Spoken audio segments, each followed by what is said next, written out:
l'offre chinoise pour contrôler le monde échoue malgré le soutien de la Banque de développement de la Chine publié par Benjamin 7 avril 2015. Une réunion de la semaine dernière entre un représentant du gouvernement communiste chinois et la famille du Dragon Blanc s'est mal terminée après que les Chinois aient affirmé que leur objectif était de prendre le contrôle de la planète.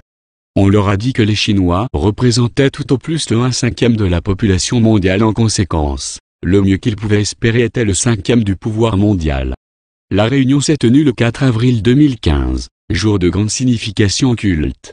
Ainsi que cela a largement été rapporté, ce jour-là il y avait une éclipse lunaire, une lune de sang, qui a coïncidé avec le Passover, jour saint juif, et la Pâque chrétienne, jour de la Renaissance. Tout cela est considéré comme un bon présage pour l'Occident. Pour les Chinois, cependant, le 4e jour du 4e mois signifie double mort et c'est de très mauvais augure. Le représentant chinois a également été incapable, ou réticent, à visiter le sanctuaire du dieu roi dragon de la cascade blanche, où la réunion devait avoir lieu. Il semblait donc en avoir peur. La réunion a eu lieu à environ 200 mètres du sanctuaire. Cela semble symbolique que la façon dont les Chinois ont poussé pour la domination du monde n'a pas atteint son objectif. Pour sûr, les Chinois étaient bien partis, et leur grande poussée en février et mars de cette année a produit de grands résultats. Le plus important est l'accord par les grandes puissances européennes et alliés américains à se joindre à la Banque asiatique d'investissement et d'infrastructure, proposée par la Chine, en dépit de l'opposition américaine. Ce que certains Chinois n'ont pas compris, c'est que soutenir une initiative d'infrastructure chinoise n'est pas la même chose que de voter pour devenir des serfs chinois. Au cours des dernières décennies, la Chine est devenue la plus grande économie du monde et a fait d'énormes réalisations. Ils ont sorti un nombre record de personnes de la pauvreté, versé énormément de ciment, construit de grandes infrastructures partout dans le monde et produit de grandes quantités de bibles bon marché, mais de qualité élevée. L'Occident, en revanche, a vu sa base économique très endommagée parce que les plus hauts niveaux de ses institutions gouvernementales ont été pris en charge par des gangsters vicieux et incompétents. L'Occident se sent aussi un peu piétiné par le récent changement, vers l'Est, de la puissance économique et industrielle. Pendant ce temps, les gangsters sont maintenant systématiquement purgés du contrôle gouvernemental et en conséquence, l'Occident s'apprête à vivre une renaissance qui de loin va surpasser l'original. En outre, un peu de perspective est ici nécessaire afin d'expliquer pourquoi l'Occident ne peut pas être radié. Parlons de la science et de la technologie par exemple. Nous savons tous que les Chinois ont inventé la poudre à canon, l'imprimerie et le papier, etc. Mais pouvez-vous penser à une invention chinoise, au cours des 600 dernières années, et qui aurait changé le monde? Ont-ils inventé la machine à vapeur? La révolution industrielle? Voitures? Avions? Radio? Télévision? Des ordinateurs? Semi-conducteurs? L'Internet? Même les lumières LED, qu'ils produisent désormais en grande série, ont été inventées par les Japonais. Nous espérons bientôt être émerveillés par les nouvelles inventions chinoises, mais elles se font attendre. Une autre chose que les Chinois ont besoin de garder à l'esprit avant de commencer à parler de la domination du monde, c'est combien ils doivent à l'Occident. L'Occident leur a fourni des connaissances techniques, l'éducation, l'aide financière et plus pour moderniser leur économie. Ils l'ont fait non seulement dans une motivation de recherche du profit, mais avec un désir sincère de voir la Chine se moderniser et devenir prospère. L'Occident, pour sa part, doit être éternellement reconnaissant à la Chine pour son aide à purger notre leadership des satanistes khazarians. L'Occident doit également être reconnaissant pour toute l'aide financière que les Chinois ont fournie. Est et Ouest doivent maintenant regarder tous les deux en arrière, lorsque les sociétés secrètes chinoises ont conclu une entente avec la société Dragon Blanc et ses alliés, pour se joindre à la lutte contre les satanistes. Les Chinois ont dit qu'ils voulaient être une fois de plus le centre du monde, et on leur a dit que cela n'arriverait qu'à la condition qu'ils en finissent avec la pauvreté et la destruction de l'environnement.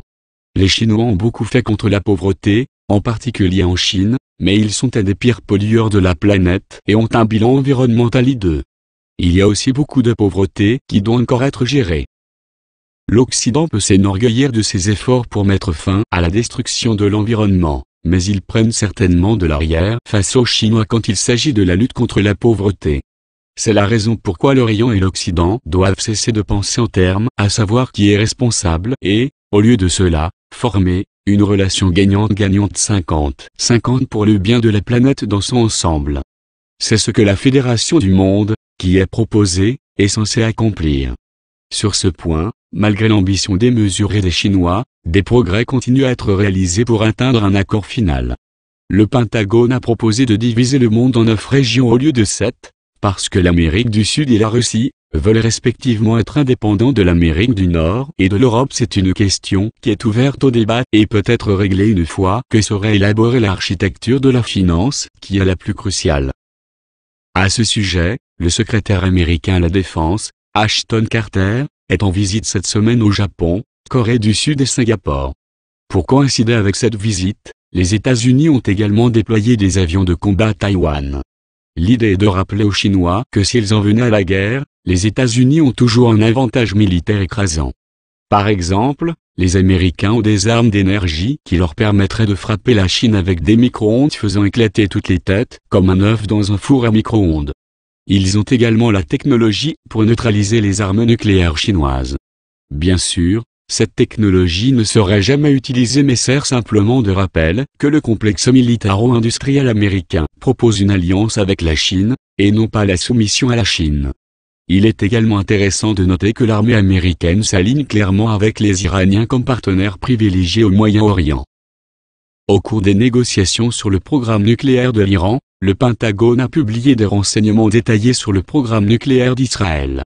Le message était clair. Le Pentagone considère Israël comme la véritable menace nucléaire voyue au Moyen-Orient, et non pas l'Iran.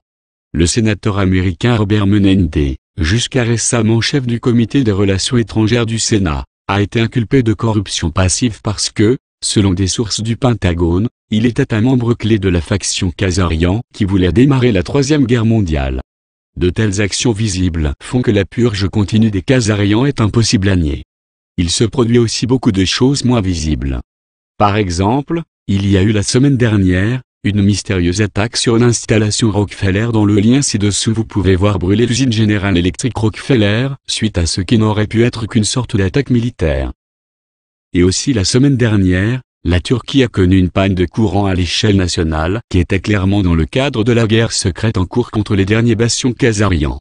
Il n'est pas clair cependant dans ce cas, quel côté était attaqué. Sinon, la guerre par procuration, entre l'alliance Iran-Pentagone et la faction Arabie-Israël, s'est quelque peu refroidie la semaine dernière. Ceci parce que des représentants des factions de l'Arabie et des Iraniens ont contacté la société Dragon Blanc et on leur a dit que la longue division sunnite-chiite devait cesser une fois pour toutes. On leur a dit que cela permettrait de libérer de vastes fonds pour les deux côtés. On a également dit aux Saoudiens que, s'ils souhaitaient que leur régime survive, ils devraient retirer de la doctrine wahhabite le misogynisme ainsi que d'autres éléments inacceptables à l'échelle mondiale. En Europe pour leur part, la chose à surveiller cette semaine est le 9 avril, date de paiement au FMI que les Grecs devraient manquer.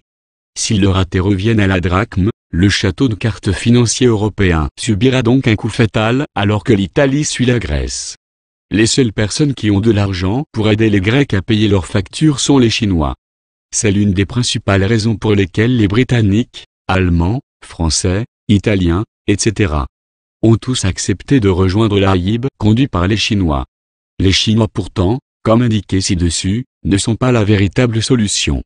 Pour cette raison, ils vont probablement botter la canette grecque encore une fois en cours de route pendant qu'ils attendent un règlement définitif de la guerre financière. Cela dépendra si les Chinois et les Japonais accepteront un compromis sur qui va contrôler l'agence proposée de planification économique.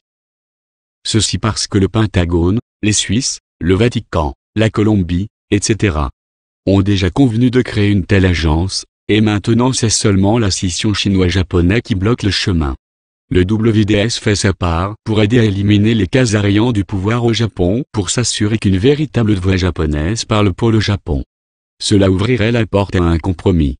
Le WDS suggère également de sélectionner quelqu'un de Singapour comme premier chef de l'agence. Ceci à cause des succès de transition planifiés de Singapour qui, après avoir été dans la fange des plus pauvres de la Terre, en est devenu l'un des pays les plus riches dans une très courte période de temps. La solution à la crise financière et le début d'un nouvel âge attendent également l'arrivée de certains documents promis.